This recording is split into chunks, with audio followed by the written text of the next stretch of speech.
Live. Everywhere. On netrootsradio.com.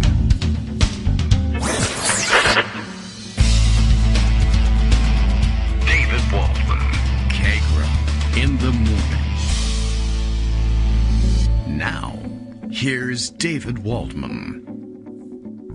Hey, good morning, everybody. How you doing? It is Friday. Can you feel it? It feels like Friday. Everything's sort of falling apart. Feels like Friday on Twitter, where everything is really falling apart.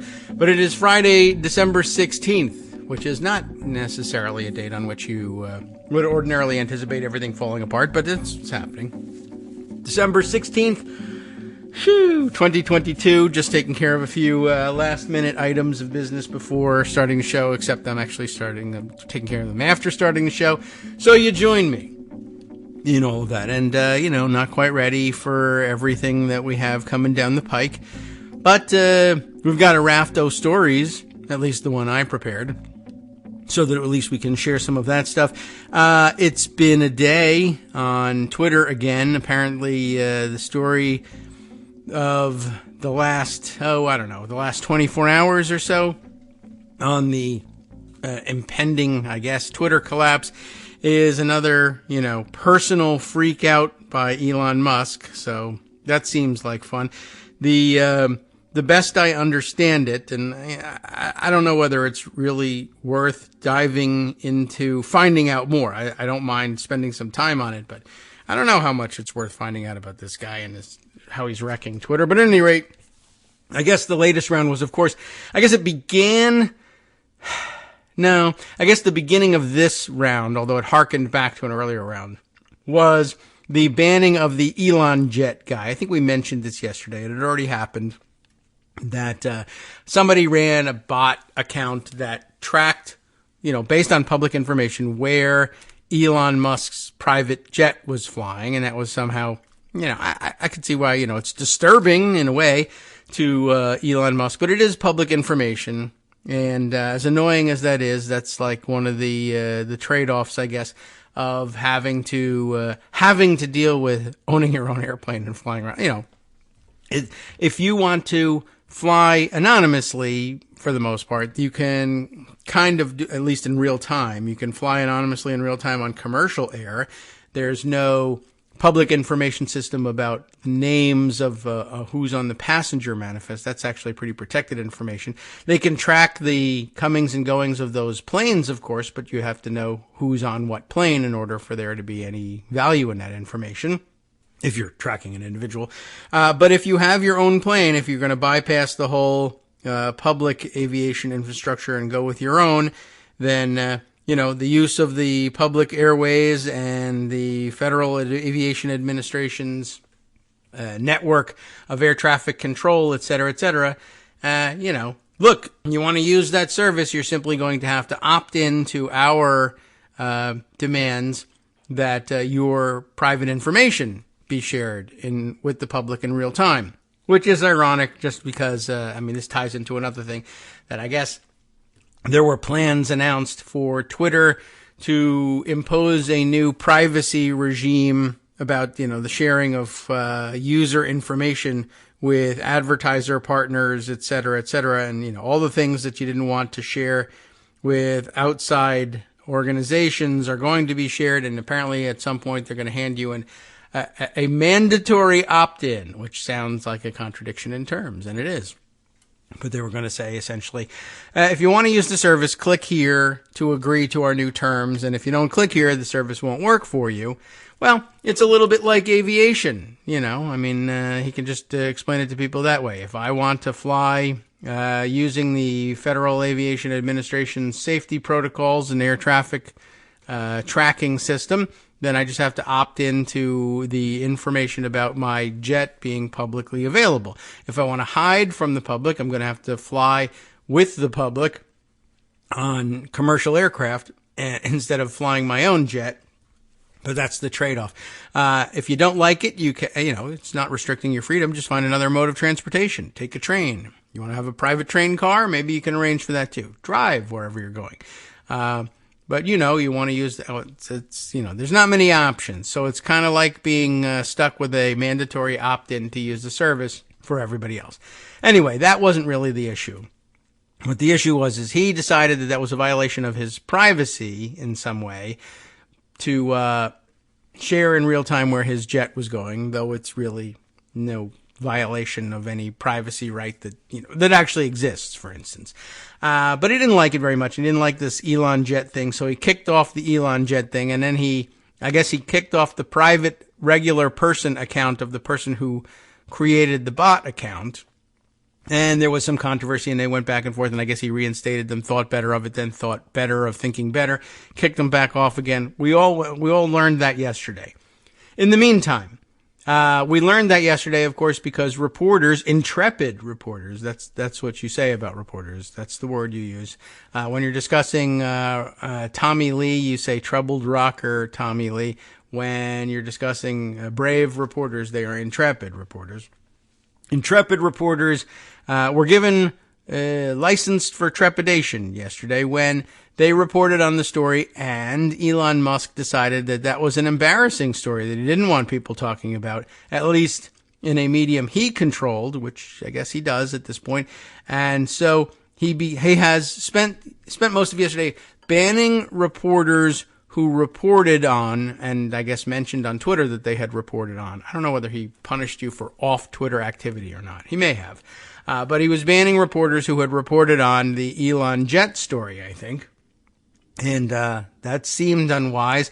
But the new development was that last night, some of those reporters, after they were done complaining about being banned, and coming to Mastodon, by the way. There was a huge influx of users to Mastodon, I think. Last night, I happened to notice like an enormous number of new followers on Mastodon, and I'm trying my best to keep up with things. I think the Mastodon universe, the Fediverse, as they call it, or, I'm probably misunderstanding the terminology, but at any rate, these federated websites that include, I guess, all the Mastodon servers as well as a bunch of other things, seems to me functions a little bit better if you're following more people than, like, I guess Twitter sort of compensated for the fact there were a lot of people that I consider to be part of my circle. This is a diversion, but I'm going to do it anyway. But a lot of people that I consider to be part of my circle who weren't, in fact, I guess, I hadn't completed the circle. They were following me.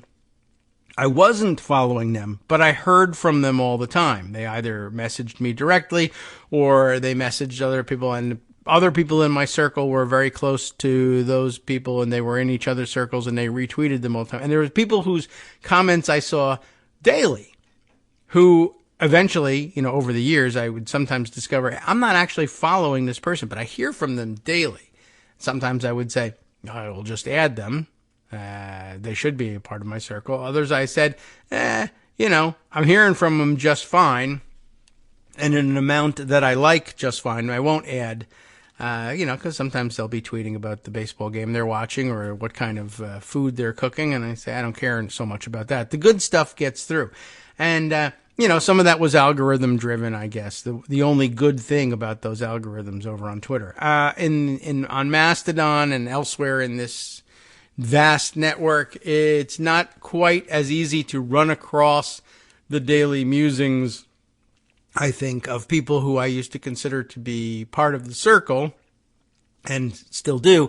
And I'm finding that so my new guess, I'm totally guessing, but my new estimation here is I'm trying to follow everybody as they show up on Mastodon. If they were following me on Twitter, even if I wasn't following them, because, while the algorithm and other people's tweets, there are just still more people on Twitter than on Mastodon, and other people's tweets and they're retweeting, I heard more indirectly from a large number of people who are following me, but that I wasn't following. And I think on Mastodon, if I want to have that anything close to that sort of mix and that constant feed, I need to be directly following more people. So I'm trying to keep up, but of course it's happening quite quickly. And in the first instance, I don't want to just follow every single person that comes along, but I'm trying to sort of make my criteria. I go back to Twitter and I see what was the status. Did I know this person? Did I see them? Did they exist in my circles on Twitter? Did they follow me? Did I follow them? And then using that as a guide. And other people who are brand new, I guess I'll just sort of give them some time. If I start to see them in my timeline, after all, I'll just add them, and we can go from there. So welcome to Mastodon, all of you who may not have been early adopters. I'm not an early adopter. Early adopter are people. People have been there for 10 years. It's a 10-year-old phenomenon, this Mastodon. But people who are there this week versus people who were there last week, like me.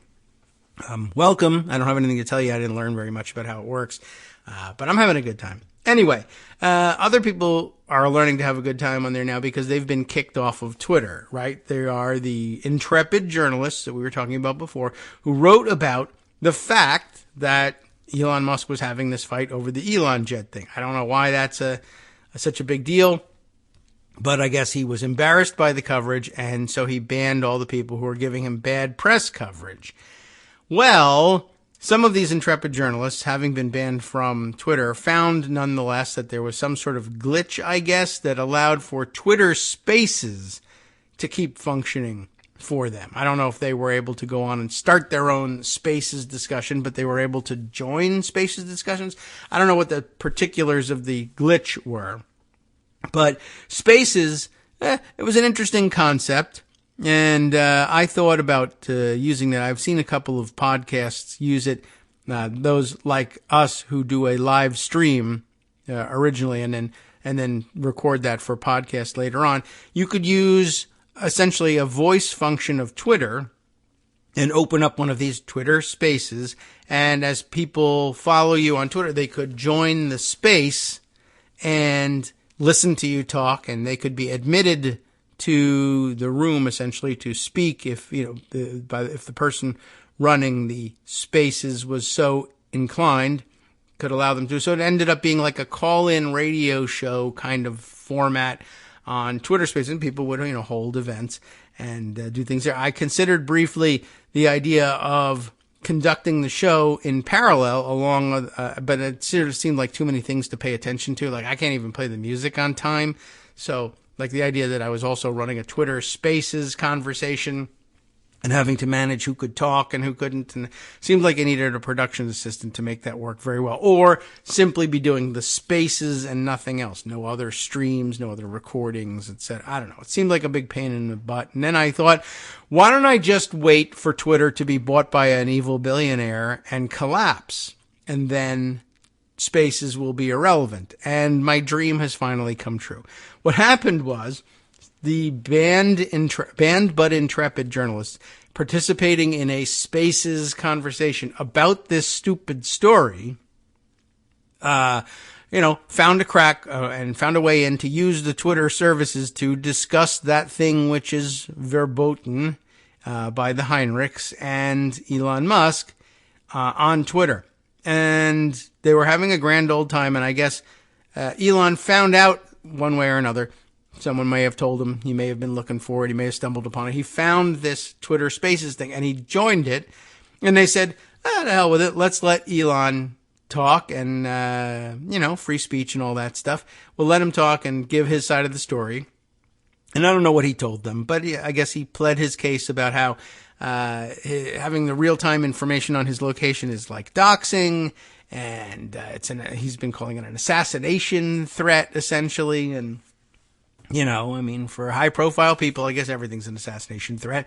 Anyway, but apparently someone put the question to him, where is this, did I save this? I think I tried to save this thing in Pocket so I could read someone else's description of what was going on. Scott Shapiro is the speaker in this case. Do we know Scott Shapiro? Let's click on his thing and find out. A professor at Yale Law School. How do you like that? So now we think we know him, right?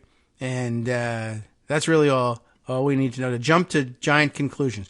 So what happened here? Am I going to be able to read all of this?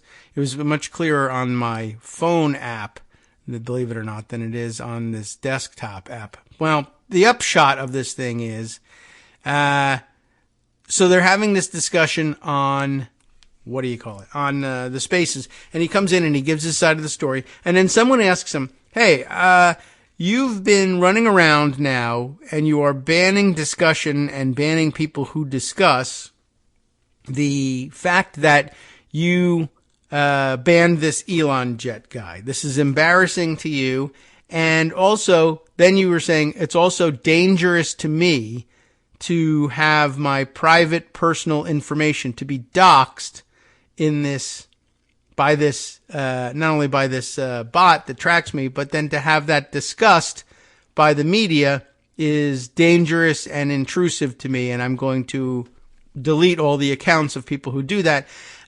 Do you see any inherent contradiction, or do you see the parallel, say, between that and your claim that there was this horrible controversy, this scandal involving Twitter? The so-called Twitter files prove, in your mind anyway, that there was this terrible scandal in suppressing this Hunter Biden laptop story. Now, of course, Twitter's story is that people were sharing stolen nude photos of Hunter Biden, and that violates Twitter privacy standards and is considered doxing, and circulating those photos without the subjects or the owners, or I don't know whose permission you need in order to do that, is a violation of the policy.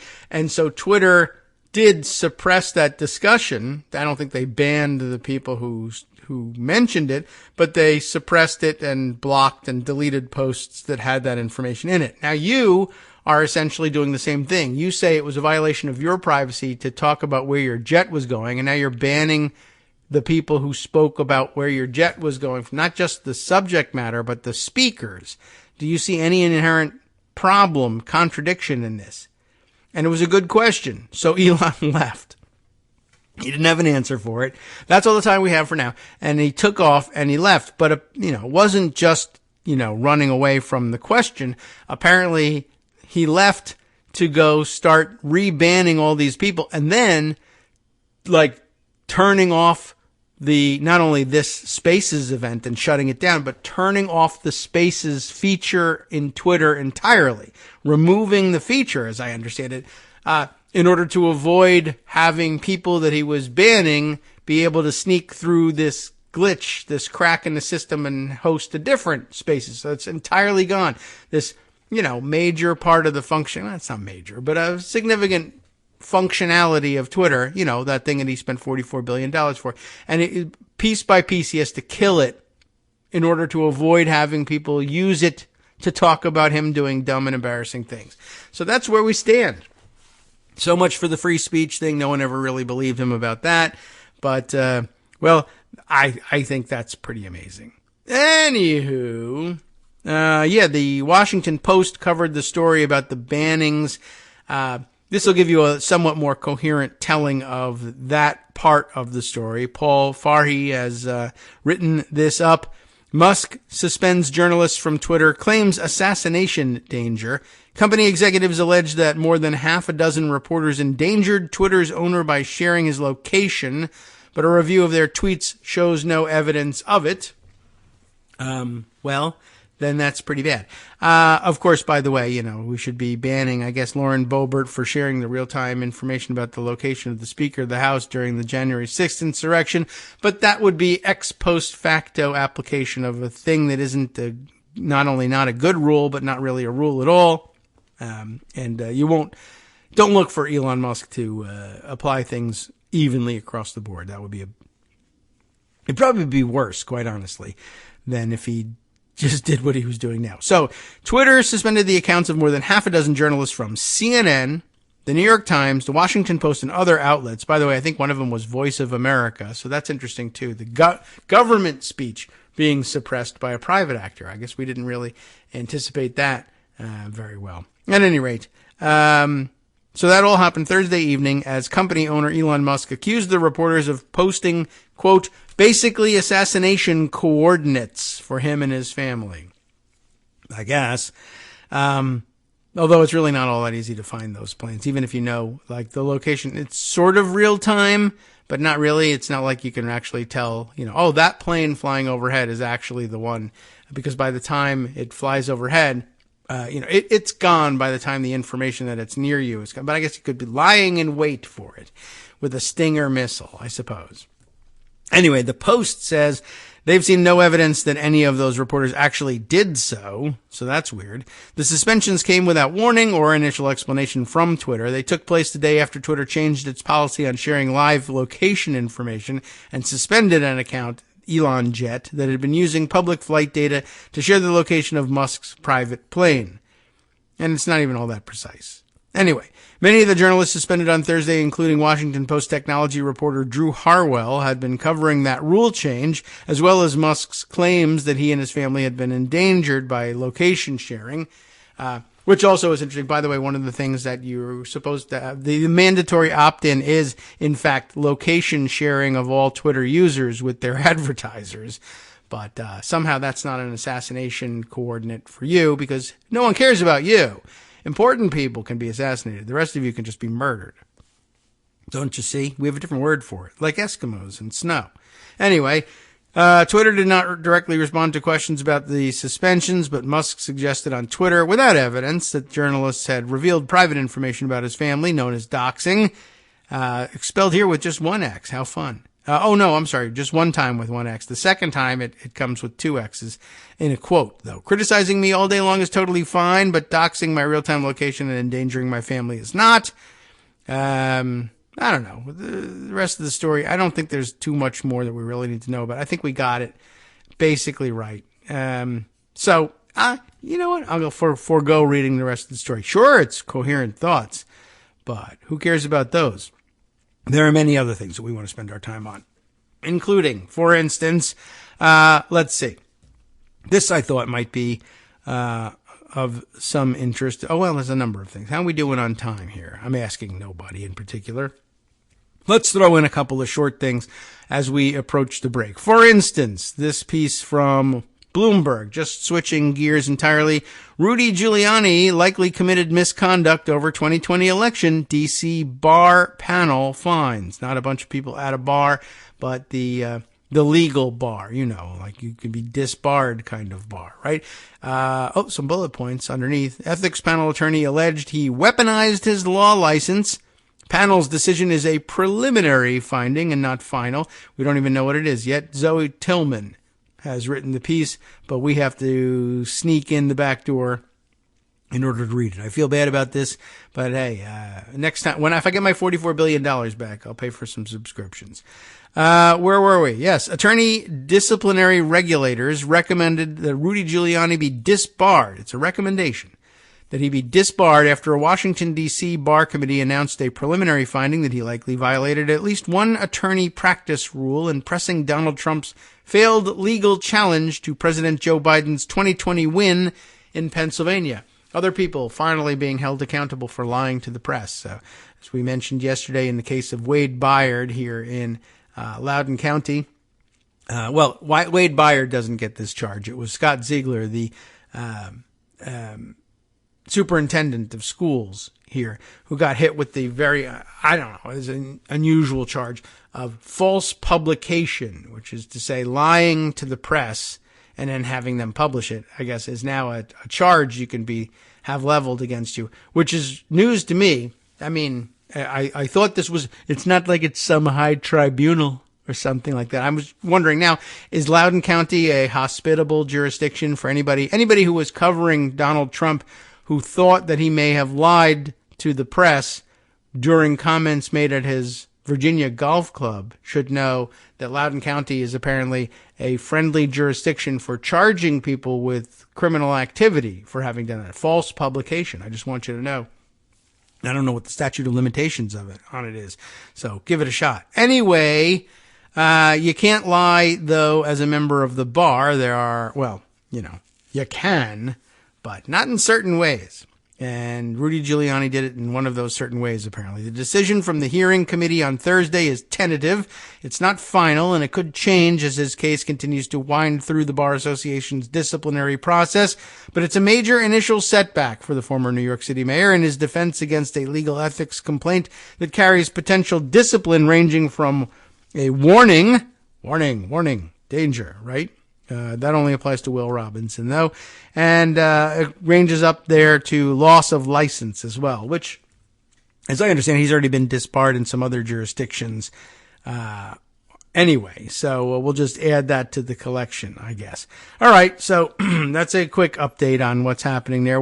There will be more forthcoming. Apparently, he was very vocal during the hearing, and his lawyers were attempting essentially to get him to shut up and stop talking, and he was making things worse for himself. But he's Rudy Giuliani, and he couldn't help it. All right, let's see. A couple of other fun items. Well, there's a number of things that we should share, but it is coming awfully close to the break. Here's a note from yesterday's show. I mentioned to you, and I think I provided a link I mentioned that there were news reports that there were, in fact, plenty of people who were involved in Oath Keepers and other militias who were working for the Department of Homeland Security. And lo and behold, right, we learned yesterday a DHS intelligence analyst found early indication of just how serious the January 6th rally and later insurrection was likely to get, and tried to run those warnings up the flagpole, but met with no success, and there was just no action taken by DHS. One of the things we were pointing out is, of course, the bosses over at DHS were the ones arranging the insurrection, so it was unlikely that he was going to be able to get past them. And gosh, we keep making that mistake of not anticipating an inside job. But at any rate, we also mentioned another big problem is that lots of these militia members are working at DHS. I don't think they were in position to be the ones blocking this, but I included that information. It was presented by the Project on Government Oversight, but OCCRP was their partner in reporting this. We'll talk about why that matters next. Hi, everybody. It's me, David. Let's change things up from the old fundraising pitch for just a minute and talk instead about how you can be a part of our show. If you've got a smartphone or any other electronic recording device, why not sit down and record a segment for us? Read us an important article and give us your take. Or read one of your own original essays, or even just give us your commentary on something you'd like to share that's important to you. Then send the file to me at kagrox@gmail.com, and I'll try and work it into the show. Short segments, a few minutes in length, are easiest to fit in. And of course, I can't always guarantee that I'll be able to play everything, but if you've ever shouted at your radio or TV about something you wish was being covered, here's your chance to change that. Make the show your own. Send your submissions to me at kagrox@gmail.com.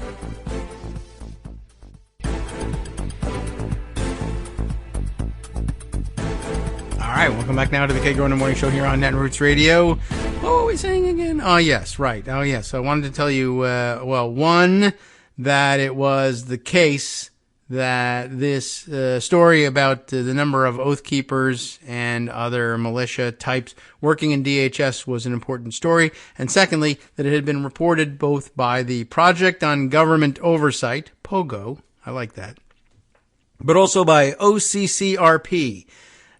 Which, by the way, they should probably pronounce that, oh crap, like, oh crap, we found out about this terrible thing that happened. It's kind of fitting, actually. OCCRP, we have read from before. They are OCCRP stands for this is really, I told you, why is it important? This is the Organized Crime and Corruption Reporting Project. Well, first of all, organized crime. And then as soon as you say it, you're like, well, organizations like the Oath Keepers, those guys just got convicted of seditious conspiracy. That's a crime. And they're an organization that got convicted of it. That's organized crime. Yeah, it kind of is. In the mob sense, yeah, sort of. It's a different kind of mob. But a mob nonetheless. But also, OCCRP has chiefly for us been a source on Russian organized crime and corruption. as opposed to American organized crime and corruption.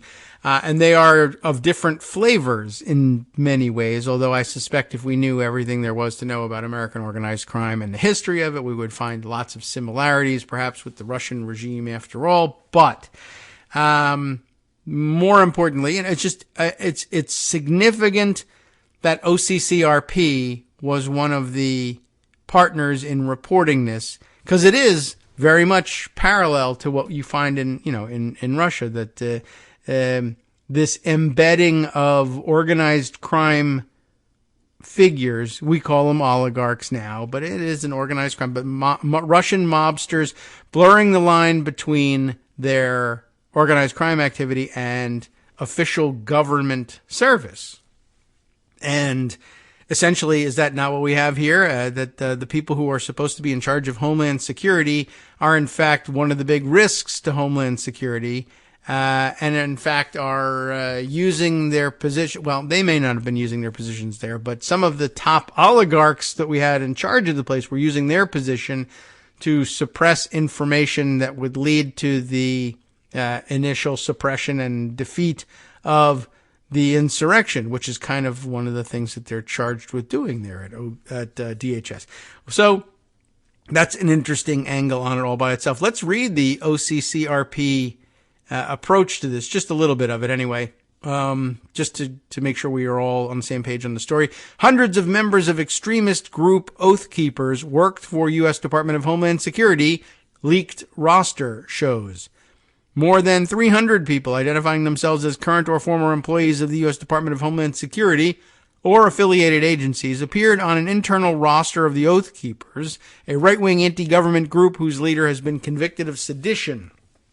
Among them is a man identifying himself as a 20-year special agent with the U.S. Secret Service, who worked security for 2 presidents, a person who said he was a current supervisory border patrol agent. I mean, I guess it could be lying, but anyway. And one who described himself as an IT employee at the headquarters of the Transportation Security Administration.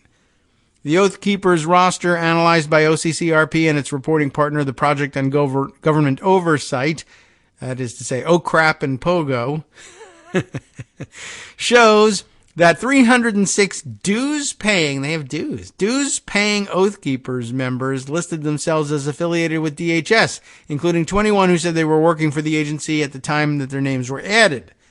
184 identified themselves as having served in the Coast Guard, 67 as having worked in DHS itself, 40 at Customs and Border Protection or the Border Patrol, 11 at Immigration and Customs Enforcement, different, and 7 at the U.S. Secret Service, the agency charged with protecting the president, vice president, and visiting heads of state, and also, doing Treasury Department investigations of counterfeiting, but everyone forgets that mission, unless they removed it at some point. Anyway, the new revelations are troubling, said Representative Benny Thompson, a Democratic congressman who chairs, currently, the House Homeland Security Committee. I mean, I guess it's, on the one hand, no surprise, given that the Oath Keepers are an organization of people who they're looking chiefly for people with military and law enforcement backgrounds. That's the oath that they imagine that they're keeping. They are, in fact, violating that oath, but, whatever. Hey, to each his own. And so, obviously they're going to, I think that's going to happen. I mean, it shouldn't. It's bad, but they're looking for people who are double agents, essentially. And lo and behold, they are finding them. But it is interesting. I don't know. I mean, I know they think of it differently. We're patriots, not terrorists, but you're really kind of both. And, Islamic jihadists think they're patriots too, just to a different source of authority than you. But, never mind all of that. Extremism within our government is always alarming, but even more so in a department with a law enforcement and national security nexus like DHS, said Thompson, who was also heading the U.S. House's investigation into the January 2021 attack. They didn't say, January 6th this time. Attack on the U.S. Capitol. The DHS, created in response to the September 11th attacks, ironically enough, as we noted yesterday, boasts a payroll of more than 250,000 federal employees spread out among several agencies under its umbrella. So I guess given that, it's not really all that surprising or worrisome from a statistical standpoint that 306 out of 250,000 would be connected with militias, but you're hoping for zero. Anyway, according to the Southern Poverty Law Center and anti-racism group, the Oath Keepers claim to have recruited tens of thousands of current and former U.S. military and law enforcement employees. They found 306.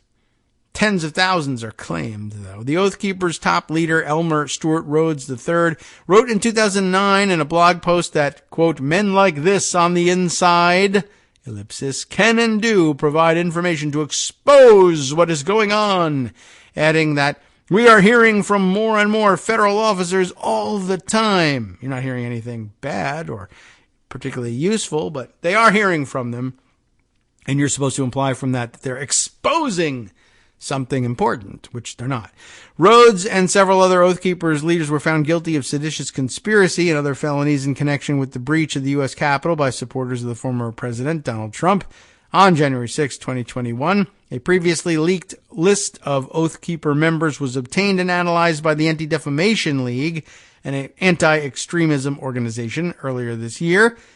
The roster analyzed for this story, which contains overlapping but more detailed data, was obtained by reporters as part of a larger leak of Oath Keepers documents. I'm wondering if they're identifying ADL and Southern Poverty Law Center for the benefit of their international readers here, because we're reading from OCCRP. I don't know whether Pogo spent the time on it. I find that interesting.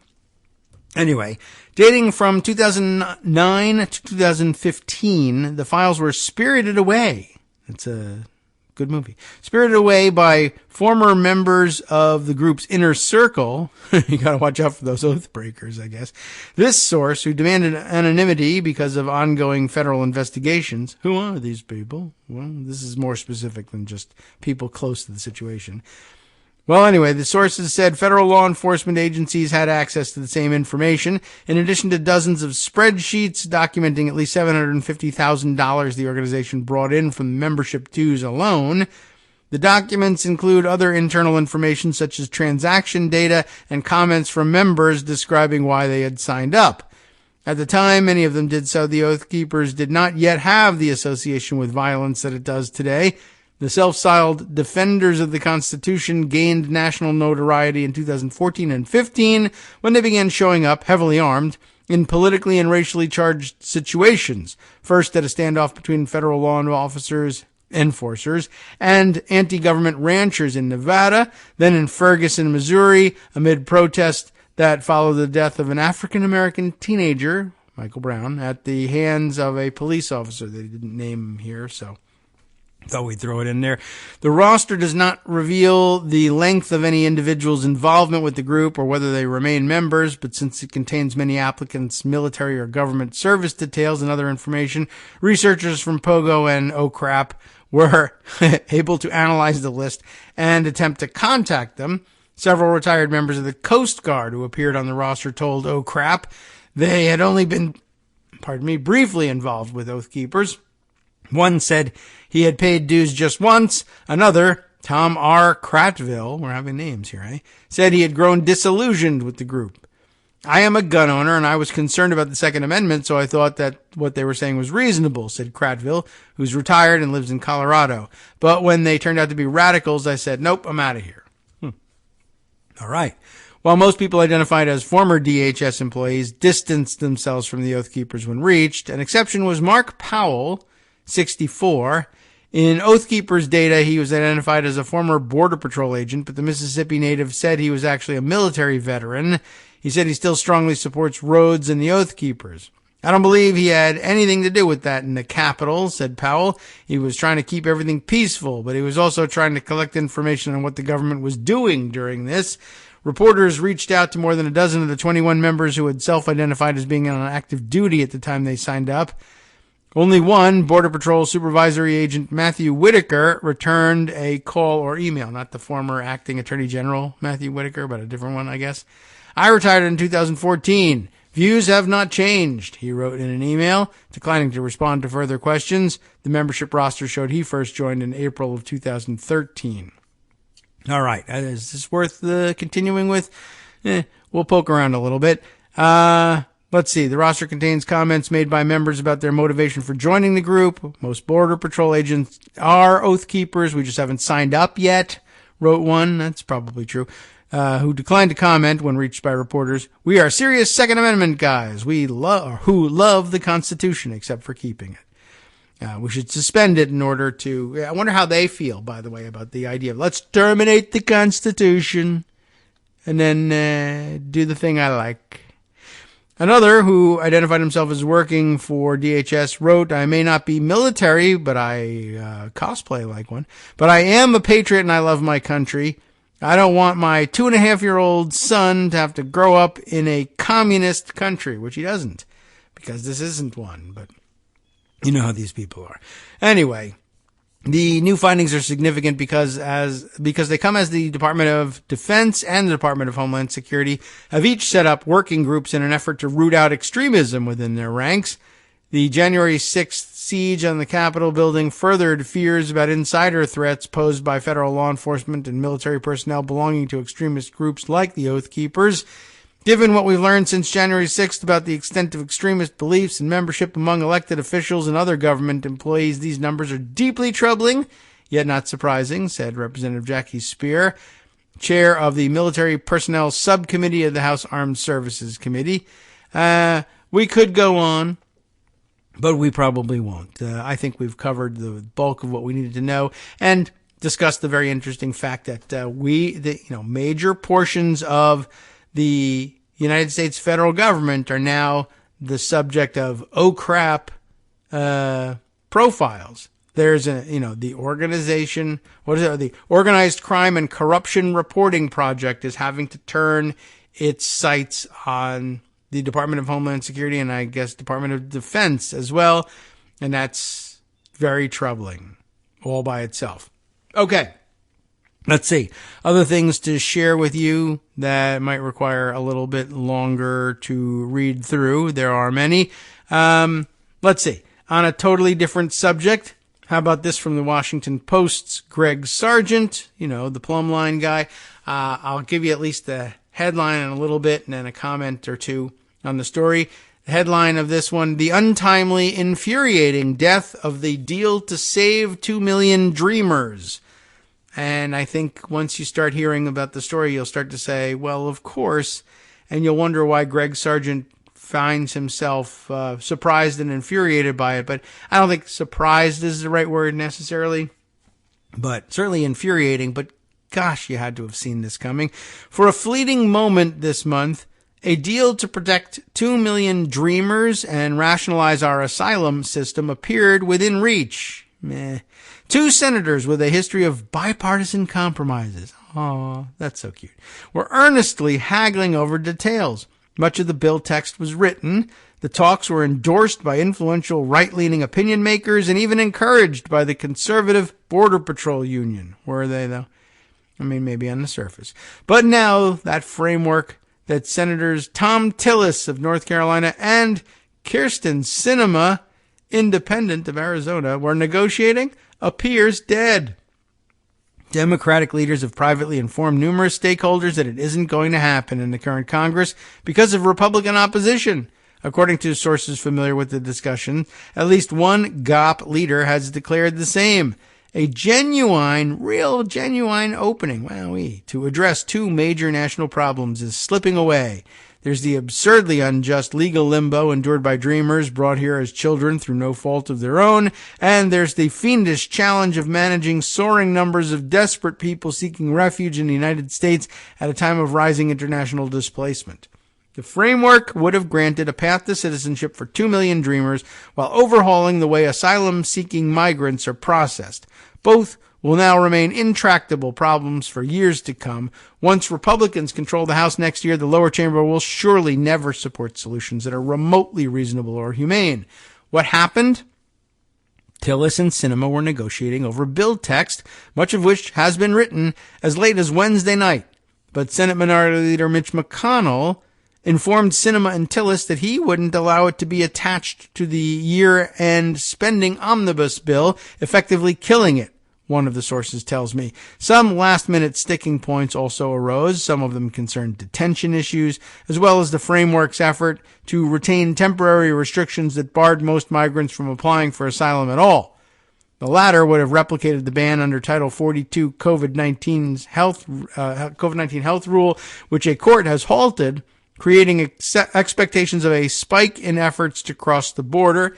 The framework would have created new processing centers that would detain incoming asylum seekers with increased legal and health services until screenings could determine whether they have a credible fear of prosecution if they were returned home.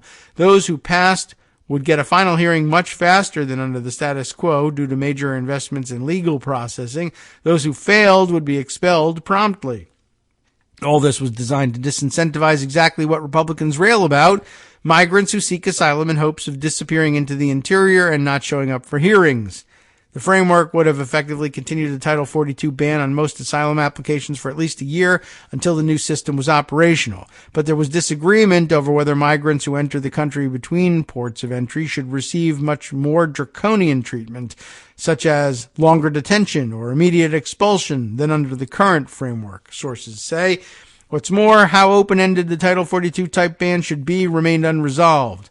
For Democrats, that uncertainty raises the risk of the ban continuing indefinitely, or at least for many years, which would largely close down our asylum system and renege on international and human rights commitments. What's deeply frustrating about this moment is that the fundamental principles underlying reform were real and workable. Did you know? Many Republicans recognize the absurdity of banishing the Dreamers, who are culturally American and often know little of their countries of origin, to legal shadows where they are constrained from contributing to our country in keeping with their full potential. And on asylum, these reforms represented a good faith effort to come up with a solution that both sides would accept. It seeks to discourage the sorts of abuses of the system that Republicans constantly decry as a crisis and betrayal of the rule of law, while retaining fealty to our core commitment to providing a fair hearing to all those who seek refuge here. Well, the truth is, they're just motivated by their racism, and they were against immigration to begin with. And lo and behold, at the last minute, they decided to pull the rug out from underneath. Oh my gosh. And by the way, something independent cross the aisle deal maker, I guess it's just not happening. What do you know? That's really weird. Kyrsten Sinema turns out to be, maybe kind of ineffective at one of the things that she was claiming to be super effective at. I don't know. Happens to everyone. But I was told that this new thing, being an independent, was going to guarantee this continued cross-aisle collaboration, but that it would be a success. I mean, it can still continue. She can continue to walk around pretending that she's a deal maker, but you have to actually ink some deals in order to be a deal maker. So what can I tell you? The magic of becoming an independent turns out to be, nothing changed. Your bill got killed just the same. For some Republicans, particularly in the Donald Trump era, the only real, quote, solution to these problems is to reduce the number of immigrants accepted to as low a number as possible, regardless of the human rights consequences, so they won't support such a compromise by definition. Others probably see little political incentive in doing so. Our infrastructure is set to come under more strain once Title 42 is lifted, and contributing to solving the problem would provide less political payoff to Republicans than keeping the, quote, border crisis issue to wield against President Biden and Democrats in 2024. On the Democratic side, a few opposed this compromise because it would, in some fashion, stiffen enforcement in inhumane ways. They were right to raise this objection, yet the compromise offered a real shot at making life more humane for well over 2 million people. It could have demonstrated that government can manage asylum seeking effectively while remaining true to our core values, potentially opening political space for widening channels to more legal migration later. But once again, space for compromise on this issue has proved extremely hard to find, even as a real window of opportunity opened. Maybe. Pundits who purportedly care about these matters sat the debate out, and we all squandered too much attention on some right-wing troll named Elon Musk, and now the moment is gone. Though, like I said, there's also the school of thought that there was never a moment, and it was all a lengthy trap, just like negotiating with them about health care during 2009, 2010, and they did the same Lucy and football trick that they always do. And this time Kirsten Sinema facilitated it by saying she was a Democrat through that whole thing. And only, curiously, it is interesting. No one has suggested this so far that I've seen, but curiously, right around the time of what would now be the spectacular collapse of that fantastic cross-aisle project, she also decided, I don't have to cross the aisle even because I'm independent, and that might take your eye off the ball of, oh yeah, by the way, I'm a fantastic negotiator and I was totally going to nail this thing down. But actually there was never any intention of cooperating, and I did the Lucy football thing myself. I'm Charlie Brown in this. But either look away and look at my fantastic party departure thing as a distraction, which might actually be a favor to Democrats who got, walloped in this thing, or it might even be a favor like, maybe I thought that the opposition to it was because I had a D after my name and they couldn't allow for that. They couldn't allow for there to be a successful D person and all this. So I changed to an I so that if you do go ahead and sign this bill or allow it through to be attached to the year-end appropriations CR, then or the omnibus, I don't know which one they're working on. I mean, it's an omnibus CR anyway, so it doesn't make a difference. I could just say the omnibus, certainly. Then you won't have to be crediting a D with an immigration solution. Would that work? And the answer is no, we're actually opposed to immigration. So it didn't make any difference what party you were in. We're just not going to do it. But the fact that you also are pretty much a Democrat gives us a win there, too. I don't know. We'll have to take we'll follow up on that as if there are any developments. This might just be the death of it and that's it.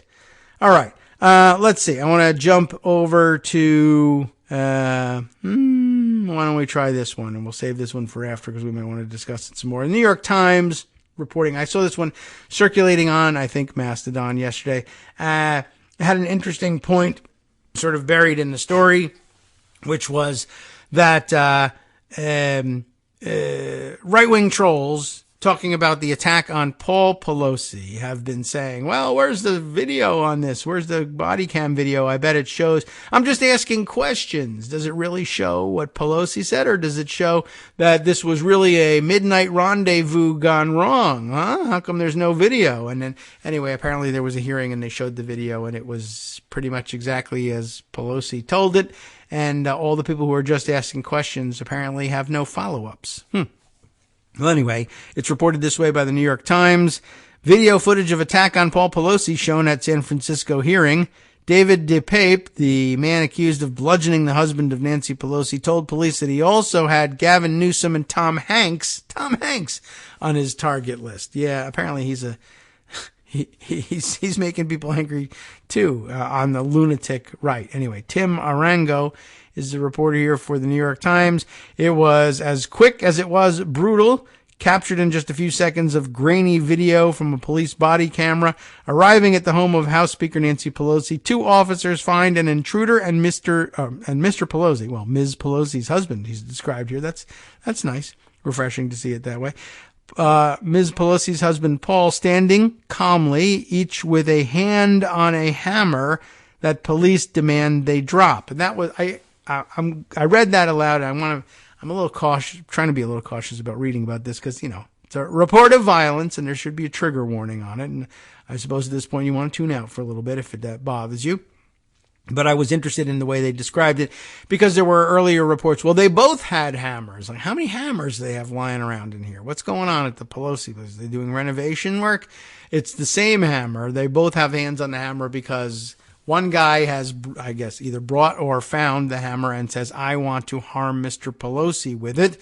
And Mr. Pelosi says, well, I think he's going to harm me with this hammer, so I'm going to put my hands on the hammer and try and prevent it from being used to harm me.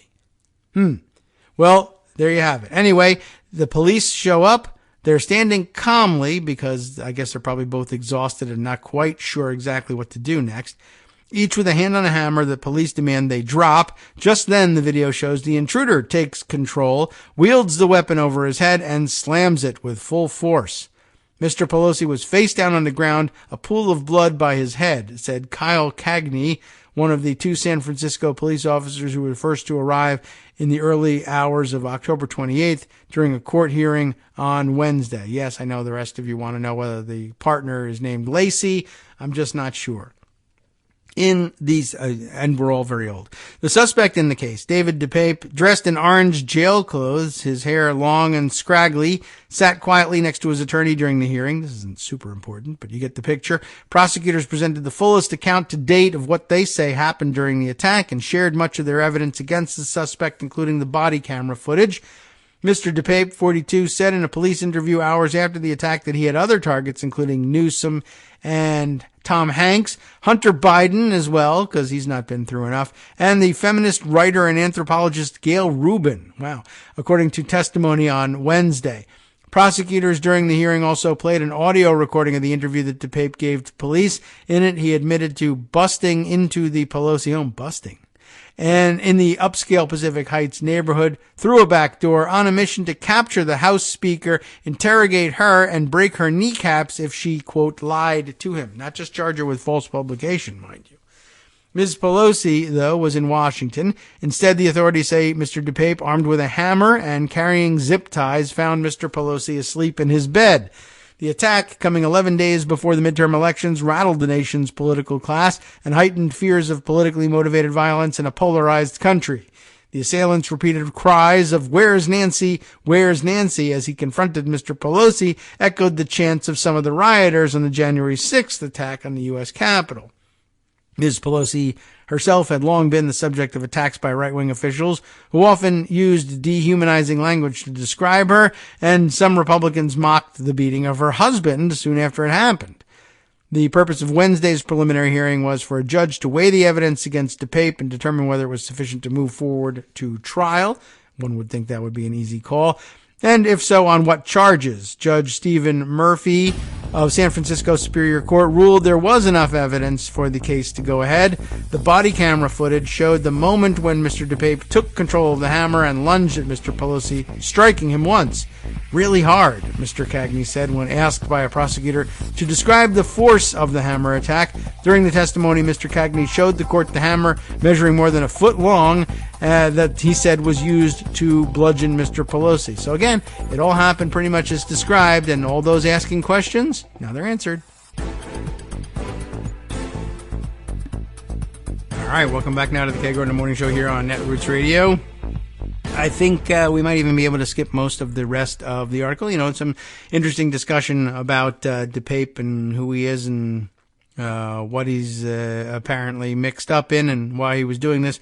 But yeah, I thought the really interesting, well, you know, there's a couple other interesting facts maybe we can jump to later on. But it was interesting, and it was offered up, like I said, on social media for the purposes of answering the questions asked by those just asking questions, and noting that they subsequently were silent when their questions were definitively answered.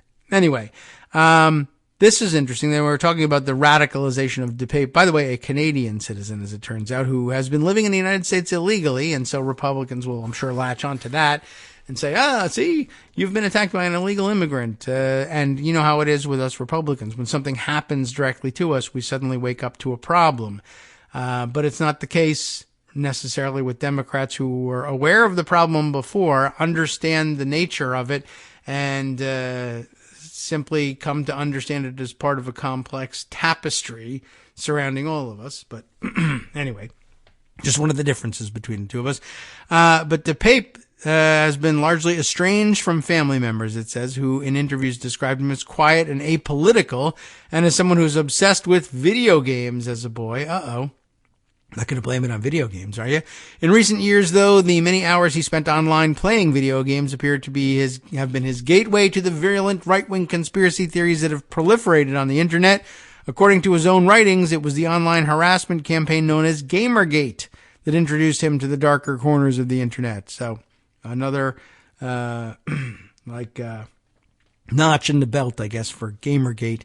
In destroying lives. Gamergate began in 2014 as a backlash against feminist critiques of the gaming industry, but metastasized into death threats and misogynistic attacks. And then that sort of became the primary occupation of Gamergaters shortly thereafter. Well, anyway, how did I get into all this? DePape wrote in one passage on his blog, Gamergate. It was Gamergate. So, that's pretty straightforward. He has just said as much. All right.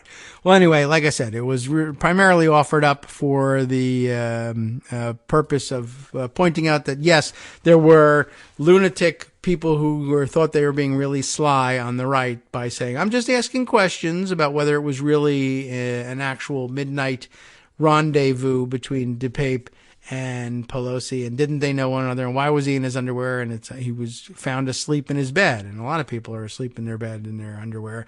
And why did he have a hammer? Well, he was holding on to the same hammer that was being used to attack him in the hopes that it wouldn't be used to attack him. Well, why was he so calm when he called the police? Well, it was him trying to not rattle the guy by calling the police and saying, somebody's here to murder me. And then the guy freaks out, and he thought he could probably keep the situation calm until police arrived. And it did remain more or less calm, apparently, until police arrived. And then, well, it all went to hell shortly thereafter. All right. Things that we might need some more time on. I'm skipping around all over the place. I don't have an even flow of themes here. We might just bump into a theme at some point. But, time dictating things more than stream of consciousness. A piece from The Hill that I thought might possibly be of some interest because of the headline, although we'll see whether we've thought of all the scenarios already or not. 7 scenarios for McCarthy's speakership vote, ranked least to most likely. Wish they had done it the other direction, but maybe the interesting stuff comes up first. Emily Brooks and Mike Lillis wrote this piece for The Hill, and, we're not quite around the corner from this, but I like to get ahead of this story and see what some of the possibilities they envision might be. All eyes are on House Minority Leader Kevin McCarthy as he negotiates a fragile path to the speakership next year in the face of opposition from a handful of conservatives within his own conference. The Republicans flipped control of the House, you know about that, but their razor-thin majority has empowered the far-right firebrands who are vowing to block McCarthy's speakership bid and are resisting all entreaties to alter course for the sake of party unity. The entrenched opposition has raised the specter that McCarthy simply won't have the support he needs to win the gavel when the House gathers on January 3rd to choose their new speaker. It's sparked a number of predictions, some more far-fetched than others, about how the day might evolve and who might emerge as the next speaker if McCarthy falls short. Here are 7 scenarios being floated, heading into the vote ranked from least to most likely. Ready for the least likely? Least likely, a Democrat sneaks in, or squeaks in, as they say. It's theoretically possible. By the way, that was the squeak before. Can I make it again? Yeah, there we go. That's squeaking in. That's my shoe squeaking against the floor under the desk here. It's theoretically possible that discord within the GOP, the GOP as we know it here on the show, could lead to a Democratic speaker. Yes, theoretically possible, and that's really all there is to it. It is theoretically possible, so we have to mention it. But don't look for that to happen. That's extremely unlikely. That's the last thing they want, and they do have a majority. Such a result is very, very unlikely because Republicans will have the majority in the vote and do not want this to happen.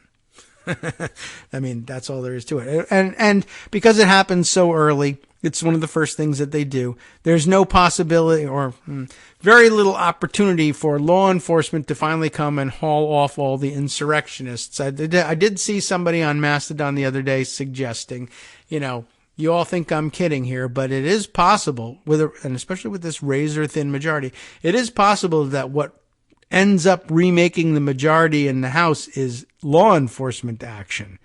I mean, what if you have, if you have like 1 or 2 seats in your majority and a couple of your members get hauled away as insurrectionists or something else, insider trading, for God's sake, or just illness and death, things change. They're going to have to start thinking about that. Anyway, so the result, the idea of a Democrat squeaking by, very, very unlikely. But it is possible if chaos on the floor prompted frustrated GOP moderates to back a centrist Democrat, that a member of the minority could be elected speaker.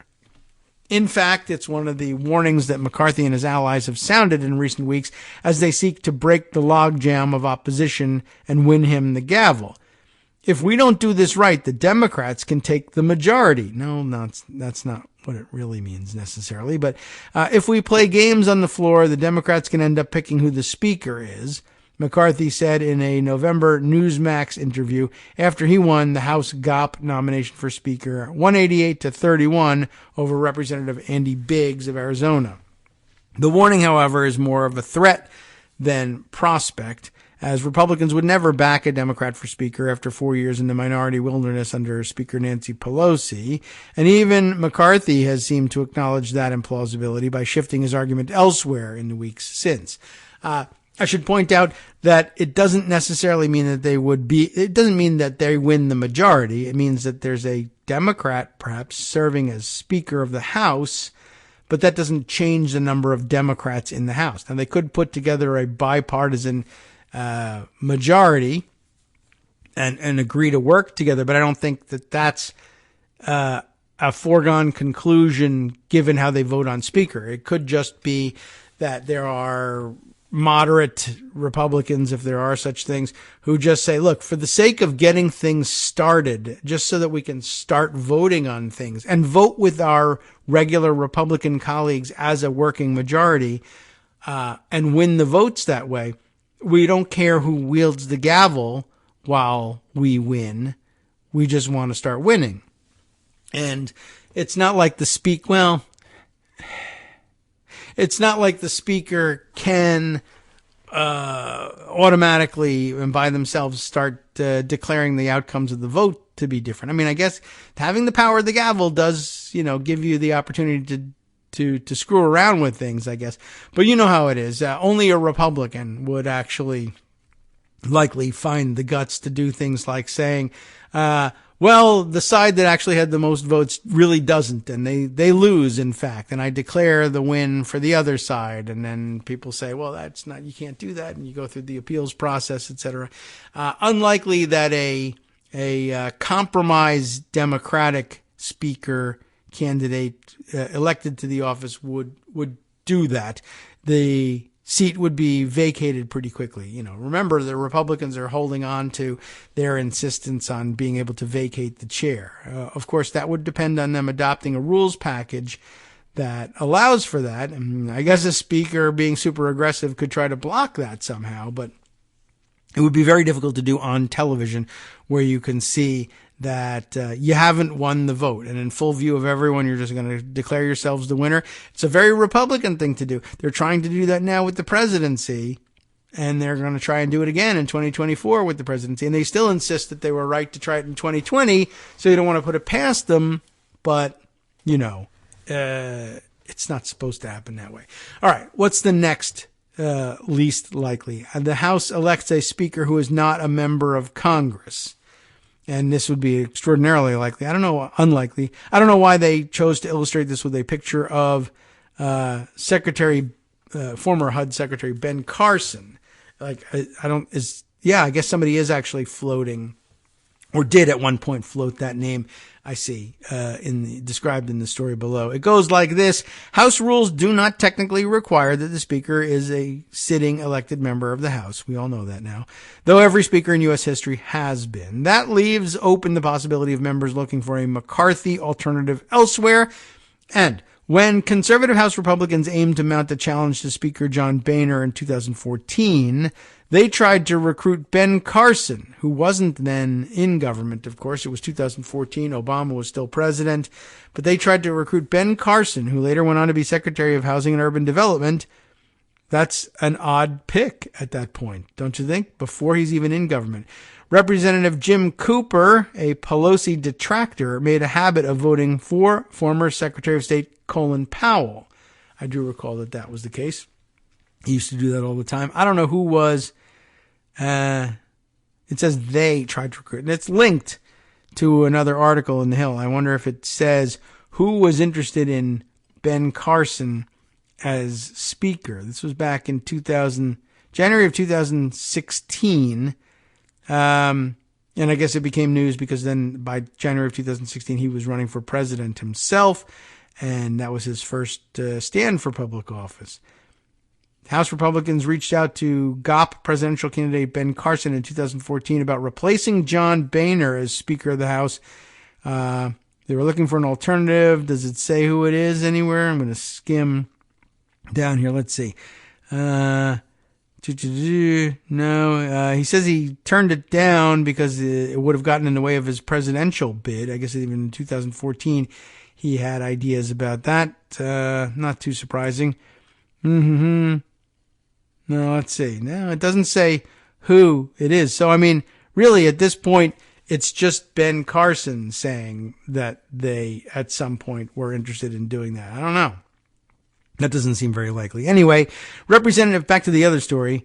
Representative Brian Fitzpatrick of Pennsylvania, Republican, a supporter of McCarthy, told The Hill last week there is no other member of the House Republican Conference who can get the support needed to be Speaker. And Representative Ro Khanna, Democrat of California, a liberal who's been open to supporting a moderate unity candidate as a last resort, has said it does not necessarily have to be a sitting member. So, okay. One more fantasy there. And that's only the second least likely. It's actually less likely than that they would elect a Democrat in their view. All right. Third least likely, a moderate Republican wins with the backing of some Republicans and Democrats. That is a top worry of Representative Murdery Trader Green, who has emerged as one of the most vocal supporters of McCarthy for Speaker.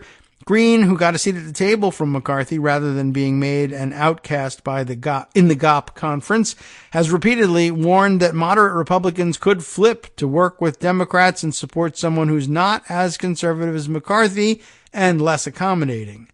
It wouldn't matter whether they're more or less conservative. What she's really interested in is, will they give me the same treatment that McCarthy has been forced to give me? But Representative Don Bacon, Republican of Nebraska, who said he's talked to Democratic members about the possibility of backing an alternative candidate, has said he will only consider such a drastic measure if McCarthy drops out of the race for Speaker after repeated failed votes. Still, at least one Democrat, Khanna, has expressed openness to backing a Republican Speaker candidate who will take certain measures to open up the House process to give Democrats more power in the minority, like equal subpoena power on committees. It is unlikely that Republicans would agree to such a concession. So there won't be a middle for them to meet in to make this happen. That's why it's unlikely. Other lawmakers are skeptical of the chances for a bipartisan consensus candidate, saying it would be political suicide, especially for Republicans. Let's just say 20 of them joined with us to nominate somebody like Don Bacon or bring Fred Upton back or whatever, said Don Beyer of Virginia, Democrat. Of course, those 20 will not be quite as bad as if they voted for former President Trump's impeachment, but moving in that direction. I see. I just think that they'll get beat to death. Probably true. And maybe even literally at some point. Anyway, next least likely, McCarthy drops out of the speakership race to make way for a consensus pick. The first time McCarthy sought the Speaker's gavel was in 2015 to replace the retiring Boehner. That effort ended before the process ever reached the floor. Faced with conservative opposition, McCarthy stunned Washington by dropping out of the race at the last moment, leaving Republicans scrambling for a viable candidate who ultimately emerged in the form of Representative Paul Ryan. The difference this year is that there is no obvious figure who can easily win the support of both far-right conservatives who want to alter fundamentally how the House functions and the moderates ready to get on with the process of governing. Representative Steve Scalise, McCarthy's top deputy, has been floated as a possible alternative, but there's no indication that conservatives would support anyone who didn't accept the same demands they're making of McCarthy, including a controversial rule change making it easier to oust a sitting speaker, a change that would empower the right wing even further. While Biggs continues his protest challenge to McCarthy, he has teased that there are other Republicans who have privately expressed interest in being an alternative if it becomes clear McCarthy cannot win the gavel. But Biggs and his allies won't name names, fearing doing so would put a target on their back. Probably true. Slightly more likely than that, in their judgment, the House agrees to make McCarthy Speaker with a plurality of votes. That sounds actually like one of the most likely outcomes. We'll see. I mean, short of everybody caves and they just vote him in as Speaker. That might actually even be a little bit more likely than this one. But if the House speakership election drags on for multiple votes with McCarthy in the lead but not securing enough votes for a majority, the House could agree to adopt a resolution to declare that a speaker can be elected by a plurality rather than as by a majority. That would require cooperation from Democrats, and it is not clear whether they would support such a resolution, but there is a precedent for the House agreeing to elect a speaker by plurality, and it has happened twice before in House history. We read you about those things. The first time was in 1849, which, pretty meaningless for us at this point, after the House had been in session for 19 days and held 59 ballots for speaker. It happened again in 1856 when the House had taken 129 speaker votes without any candidate winning a majority. With so much uncertainty, some lawmakers are already bracing for a long day on January 3rd. It could last 20 days. I'm obviously observing it from the other side, but all the intel I get from my Republican friends is that expect it to go late, said Representative Scott Peters, Democrat of California, and I plan to wear my comfortable suit. Okay. Representative Matt Gaetz of Florida, a top never Kevin Republican, floated that the speaker election could take months, rivaling the longest ever speaker election in 1855, which took 2 months and 133 ballots. We may see the cherry blossoms before we have a speaker, Gaetz said, referring to the blooms that emerge in March or April in Washington, D.C., in case you didn't know what those were. All right, even slightly more likely than that, McCarthy is elected speaker because of Democratic absences. That is a much more likely scenario, I think. A speaker is elected by a majority of all those present and voting, meaning that McCarthy does not necessarily need 218 votes to win the speakership. Good point. If some members are absent or vote present, it lowers the threshold from 218. Pelosi won the speakership in 2021 with 216 votes due to vacancies and absences. And Boehner also won the speakership with just 216 votes in 2015, when 25 members did not vote. Many Democrats were attending a funeral for the late New York Governor Mario Cuomo that day. If the speakership election drags on and Democrats tire of the repeated ballots, it is possible that Democratic members would miss subsequent votes, which could lower the majority threshold just enough for McCarthy to squeak out a victory. I think that's probably should be on your radar. Illness, weather, or unforeseen circumstances could also affect member attendance on January 3rd, and because Republicans are planning to eliminate the proxy voting installed by Democrats during the pandemic, lawmakers would not have the option of voting remotely for Speaker. In the closely divided House, with 222 Republicans to 212 Democrats and one vacancy, McCarthy needs 218 votes if every member votes for a speaker candidate. So there is that. By the way, I know that it's the plan for Republicans to eliminate proxy voting, but I wonder what the actual rule would be. I guess since the standing rules, they need to adopt new rules to begin with, before they do anything. But did they adopt? I can't remember whether they adopt rules first. No, I don't think so. I think they pick their speaker first and then adopt all the rules. But they wouldn't have adopted the rule banning proxy voting yet, but they wouldn't have a rule permitting proxy voting either. I don't know. We'll see. And it's a Democratic clerk who will be running the House until they settle these things. I wonder what the clerk thinks the rule would be. But anyway, good point about the possibility of absences making the whole thing kind of moot. And I wouldn't be surprised if the right-wing, ultra-rights, trying to leverage this narrowness of their majority into replacing McCarthy somehow hadn't counted on that and just end up getting taken by surprise by that. And then, of course, slightly more likely than that, I don't know if we reach the end of the 7 here, McCarthy wins an outright majority of votes. Just does. Many Republicans supportive of McCarthy are optimistic that he will ultimately win a majority of votes without having to worry about Democrats. These lawmakers see the opposition from hardline GOP members as little more than political posturing as they aim for concessions on rules changes and tactics. Or perhaps they just successfully get the concessions that they want and change their minds. Some members think that McCarthy may even be able to strike a deal with his detractors and win on the first ballot. Others think that once the McCarthy detractors make their point with at least one failed ballot, they might switch votes and allow him the gavel. That is certainly possible. Representative Blake Moore, Republican of Utah, compared McCarthy's situation to that of Pelosi after the 2018 election, when she started off with enough opponents to deny her the speakership, but made enough agreements to earn majority support from Democrats. It's not any different. Like, they have a month, the jockey, I think they mean to jockey, and people vote against Pelosi, and ultimately they all get to the point that they need to get to. I'm confident we'll do the same.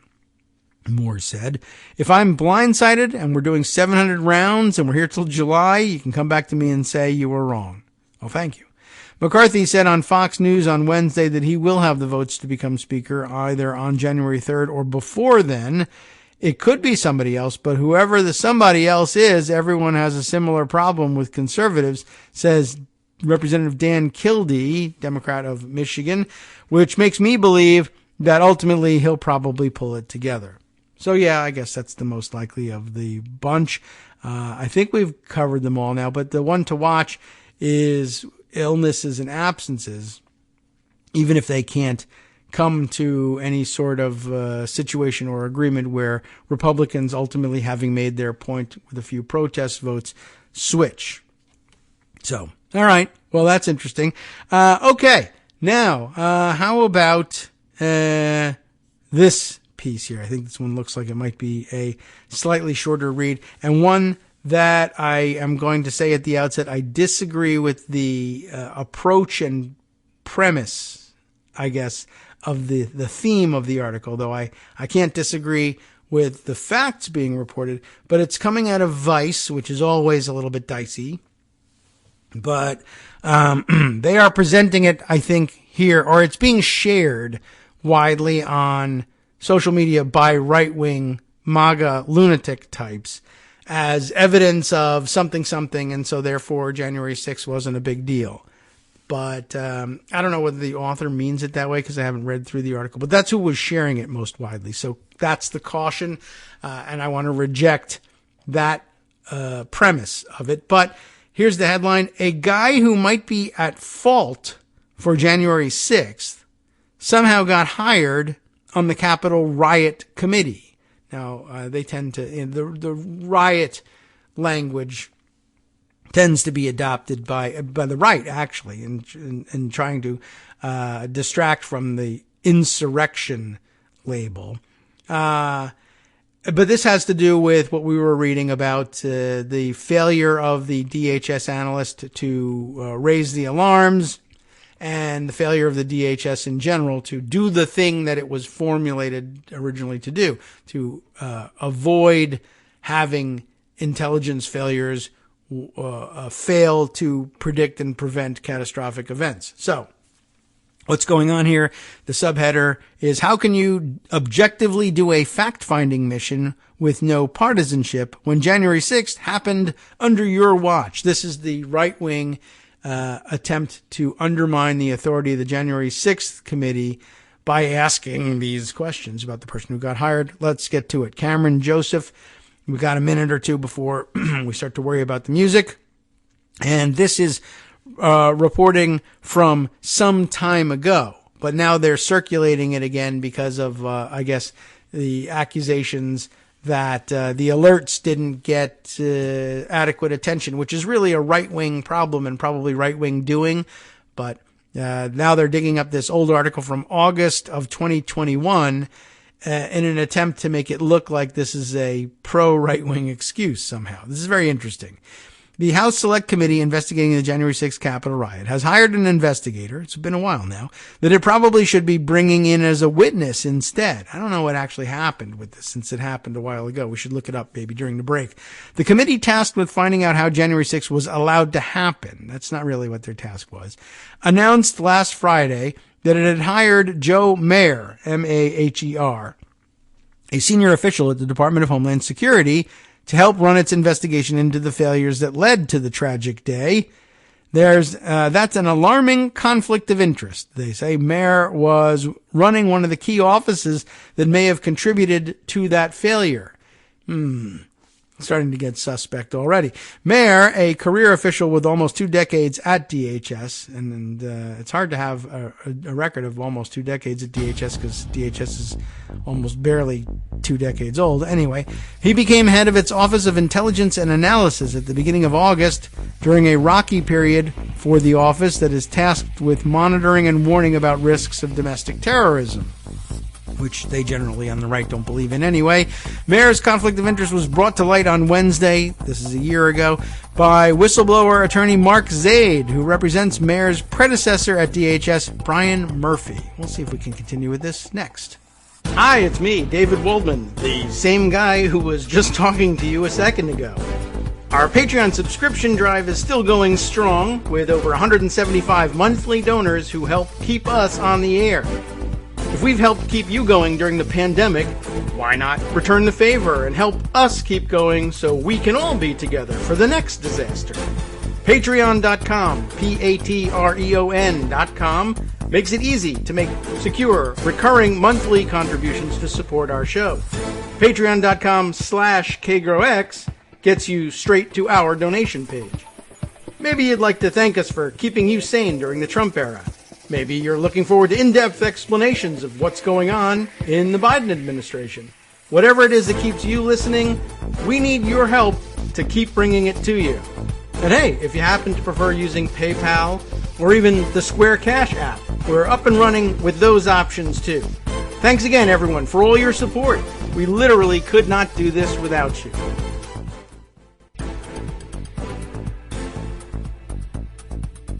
All right, welcome back now to the Kagro in the Morning Show here on Netroots Radio. Thanks, by the way, to John Shiflett, who continues to not only tweet out our morning notice that we're on the air, and I keep forgetting to retweet that, or retoot that, I guess, right at the beginning of the show, but also stepping in to the shoes of on-the-spot production assistant, tweeting or tooting out the stories that we are discussing at the moment, which really...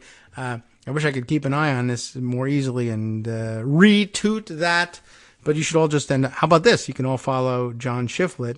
John, Jon, without the H. Shiflett is Shifflett. Hope I'm pronouncing it correctly. Well, so John Shiflett _V. Are you the fifth? Are you a Heinrich or something like that? I don't know. But, and where, you'll find him if you start searching around for him. What instance are you on? Oh, he's right here at home on the instance I have arbitrarily chosen to join, Mastodon Party, which is actually mstdn.party. And, all right, guys, you can jump right in and give it a look and listen along and or follow along and get an update if you're away from the computer and you can't listen. Whoops, I zoomed in somehow right into one of the corners of one of my screens there. But if you're away from your screen or just wondering, hey, what are they talking about right now? This is a nice little feature that we should have. If only I can find a way to keep an eye on it and retoot it. Do they say retoot? Boost, right? That's what these boost the information while I'm actually trying to work on the show. By the way, speaking of thanks to those who are doing things to help us along on the show. And speaking of boosting things, thanks to some of our contributors through Patreon who have joined recently. One identifying only as H. Worth. H, we'll guess, is for Heinrich. He's Heinrich the 13th Worth, who on the 8th of December boosted an already existing Patreon pledge. We appreciate that very much, and we appreciate all contributions, of course, and adding to the ranks lately, I guess, although I felt like this might have happened earlier, but apparently officially on the 10th of December, Larry Handlin, who many of you will know from your online dealings as Arch Pundit, has joined us. He's been listening for quite some time, too. I had a feeling that maybe he was perhaps contributing under a different system for a while, and now contributes under Patreon as well. So thanks very much to Arch Pundit, our friend. The doorbell ringing in the background is probably neither. It could be John Shiflett, just wondering what we're talking about now. Hopefully it's not the delivery I'm actually waiting for of a big shipment item that's going to require all sorts of attention, and it will cause all sorts of problems if it ends up getting returned. Maybe it's just a regular Amazon delivery. If it's the big shipment delivery, they're scheduled to come between 12 and 4, and it's 10:30, and you can't just show up and do that. So we'll see how that goes. Well, anyway, the influx into Mastodon continues. I have another 24 people who have just joined and started following. I think last night's journalist bannings was a huge catalyst for movement from Twitter to Mastodon, and that must be what's driving all of this. All right, back to our story. In the old story from August of last year, August 2021, in Vice, the premise of which sounds like, as Greg might say it, bullshit. Yeah. So where we left off was that, they've hired this guy, or they did last August, hire this guy, Joe Mayer, who was a senior official at Department of Homeland Security, who was apparently in the Office of Intelligence and Analysis, which would be the office where this story we read yesterday about an intelligence analyst finding out, about ahead of time, about some serious warning signs about January 6th and unable to move the department into mobilization against it. I guess he was working in that department, and maybe Joe Mayer had something to do with suppressing the information. It is a possibility, something to consider. But the rest of the evidence around the story seems to be this story seems to be striving to help Republicans make the claim that because this happened and because this guy was involved in the leadership of the division that didn't respond to the analysts' warnings, that he was somehow pro-January 6th. But that's an interesting position for pro-January 6th Republicans to be taking. It's a little bit hypocritical, to say the very least. All right. Now we got a phone call. This too, I believe, maybe the delivery guy's trying to deliver this thing an hour and a half early. And that's quite annoying. It's exactly what I worried was going to happen. We'll see. Anyway, Mayer, career official with almost 2 decades at DHS, became head of its Office of Intelligence and Analysis at the beginning of August during a rocky period for the office tasked with monitoring this stuff.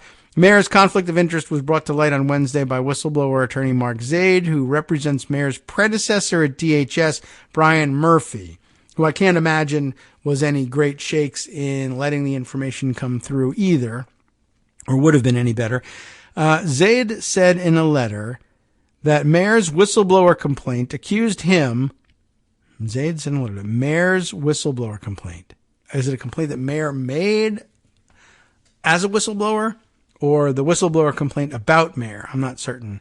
Accused him of retaliating against Murphy and alleged that he immediately shut down open source collection efforts on domestic extremists. How in the world does the committee have credibility with him on the staff rather than in the witness chair? Zaid asked in an email to Vice News.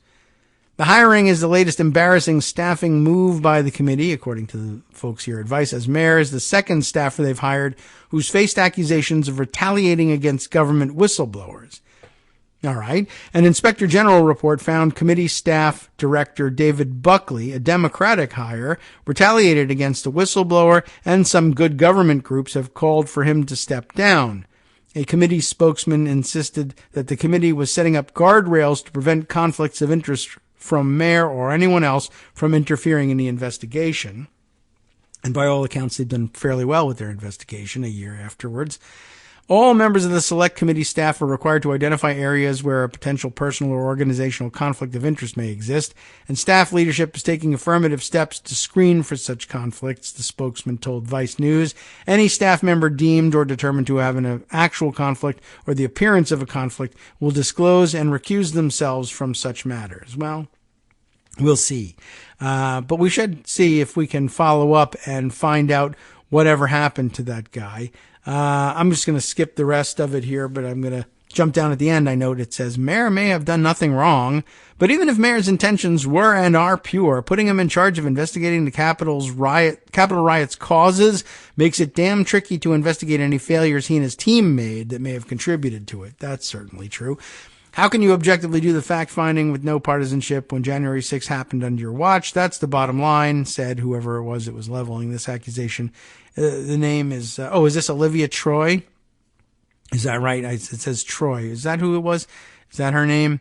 And wasn't she one of the Pence people who had kind of sort of flipped in all of this?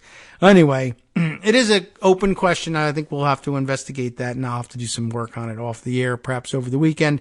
It is pretty interesting. If he had been one of the people who didn't help amplify or, actually work maybe actively, if that happened, worked actively against alerting anybody. But it is interesting that Republicans might be interested in why MAGA people are sharing the article about, oh no, it's terrible that a person who could perhaps be accused of covering for the insurrection is working on the committee staff. They should be celebrating that.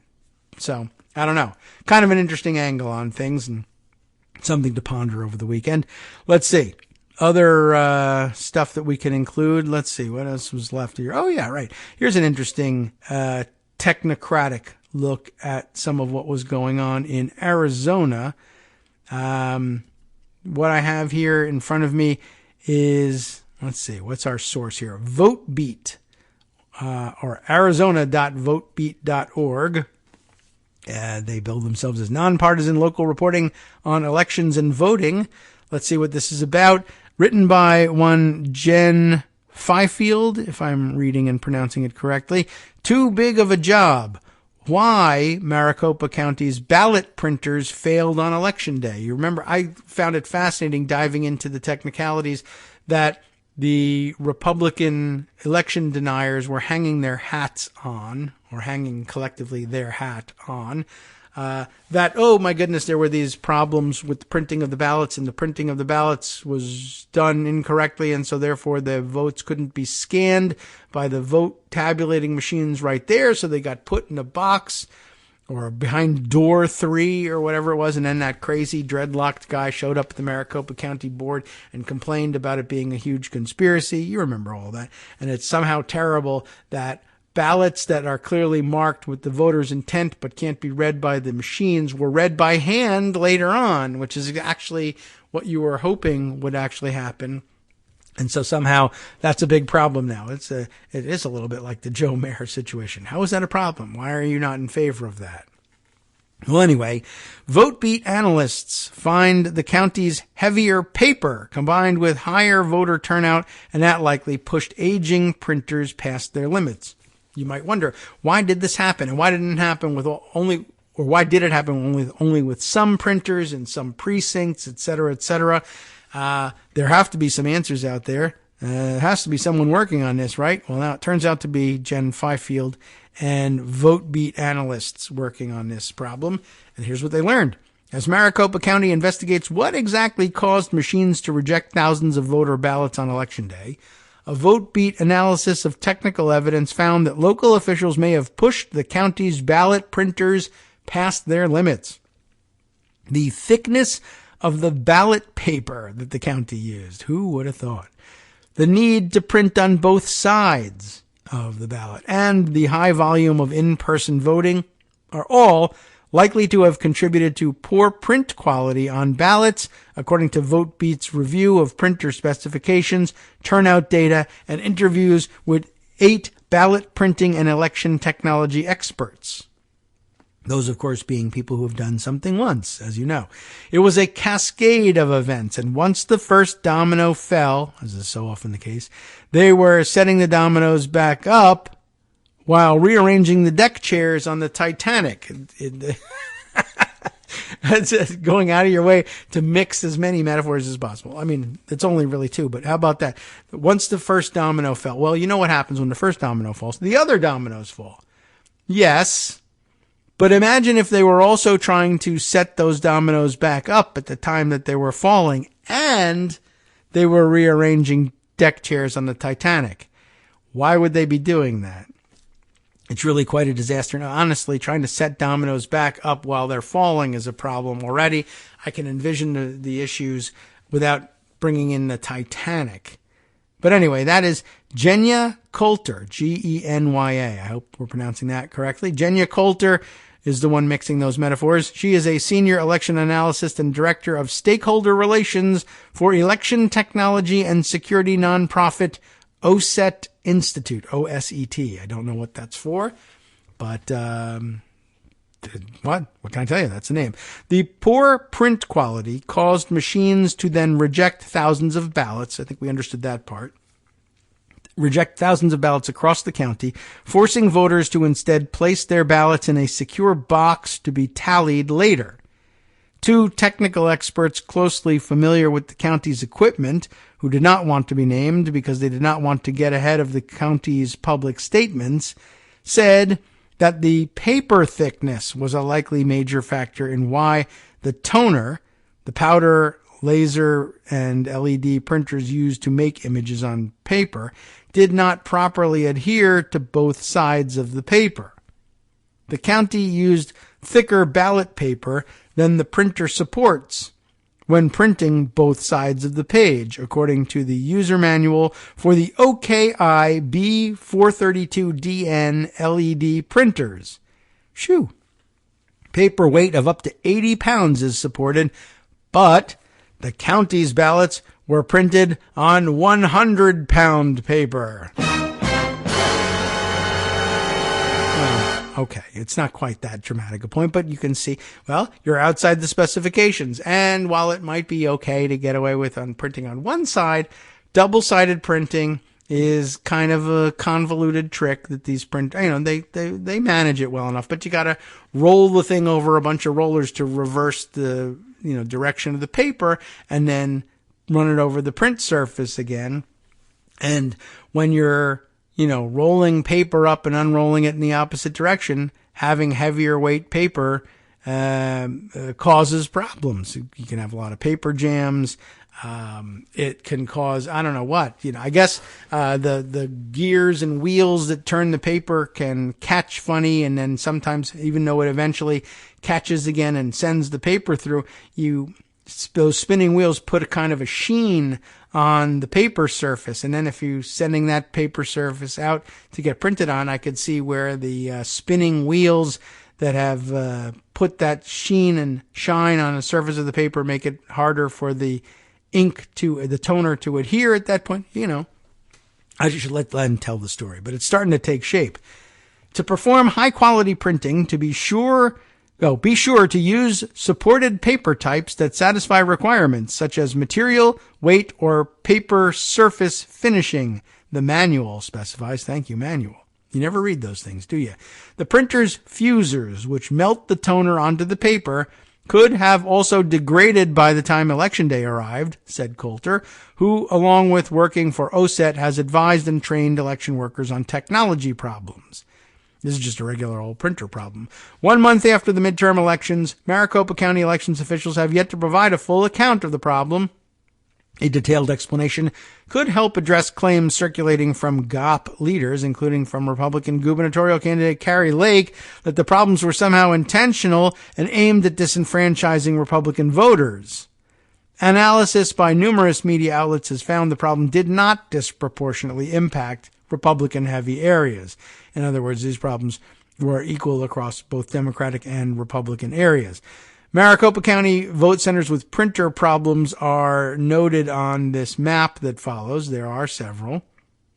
And you can take a look for yourself when the whole thing gets rounded up by Scott later on today. At least 30% of vote centers had problems scanning ballots on Election Day, which forced about 17,000 voters to put their ballots in the secure box known as Door 3 for later counting at the county's Central Election Center. The county has emphasized repeatedly that everyone was able to cast ballots, but the problems exacerbated lines in some locations, according to several poll workers. OKI Data America's spokesperson Lou Strickland told VoteBeat in an email that it is, quote, up to the elections services provider to test their systems, including the printer, to ensure that the ballot material being used is appropriate for the printer and printing accurately. Maricopa County Elections Department spokesperson Megan Gilbertson said that the testing county officials performed before the election confirmed that the printers worked with the county's ballot paper. Well, it worked once or twice when you tested, but can you print thousands and thousands without problems? Well, the only way to know is to do it. The OKI B432 printers have been very reliable printers for the election department, Gilbertson wrote in an email. Our stress tests performed before and after the election show that printing on 100-pound ballot paper in quick succession does not result in lower print quality. Well, reality showed the opposite. Maricopa's testing somehow did not capture the problem. Election technical experts such as Neil Kelly, a ballot printing expert and longtime former Orange County Registrar of Voters, say comprehensive testing is key. California is the only state with a state certification program for printers that requires rigorous testing before a county can use a printer, spurring election officials such as Kelly to use a comprehensive process to understand a printer's capacity before buying them. It's a good point. County officials first used the printers in 2020 and again in this year's primary, and they didn't know what difference could have triggered the problems in the general election. But in 2020, the county used 80-pound paper, and in the primary, the vast majority of ballots, or about 80% of ballot styles, were one-sided, according to Gilbertson, when only printing on one side up to 110-pound paper is supported, according to the OKI manual. Why some printers had problems and others didn't is unclear. It could have to do with the age of the printers or the fusers.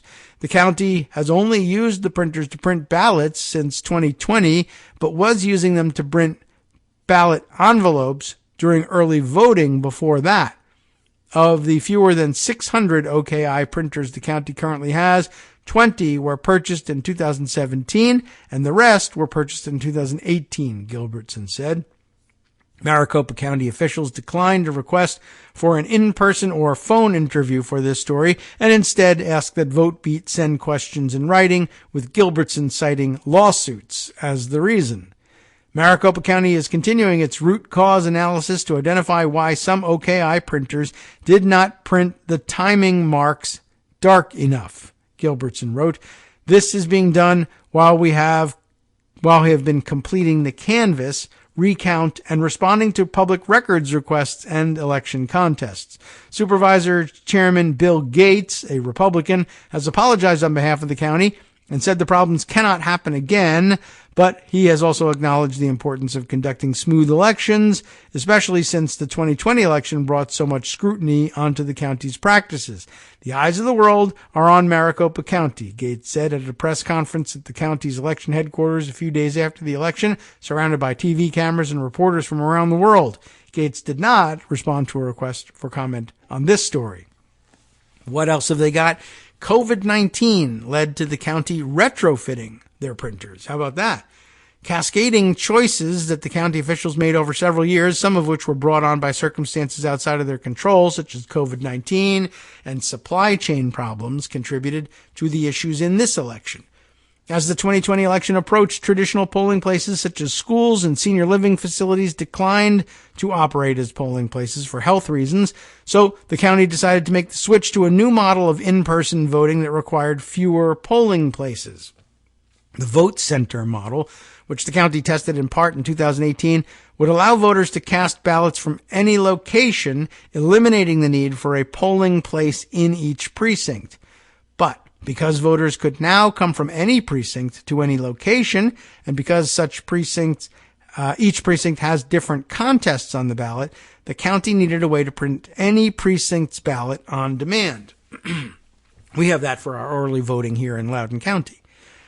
With hundreds of thousands of voters expected on Election Day, the county needed lots of printers, fast. Meanwhile, the pandemic was also affecting the supply chain, Gilbertson said.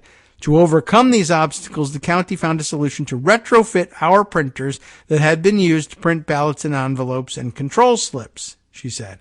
The ballot-on-demand system the county uses is from Runbeck Election Services.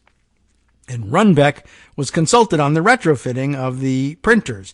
The retrofit included adding a laptop, updating firmware, and adding a paper feeder to fit ballots, according to the county's 2020 primary election plan. And part of the illustrated plan is reproduced here. The B432s worked well in 2020, so the county decided to keep them as they replaced the two other types of printers they had been using, another OKI model and a Lexmark. The county purchased 160 new Lexmark printers for $1.8 million last year, Gilbertson said. For paper, the county was used to using thick paper. Heavy paper is recommended for use in the Dominion scanners that the county has long used to tabulate ballots on site, according to a Dominion technical guide.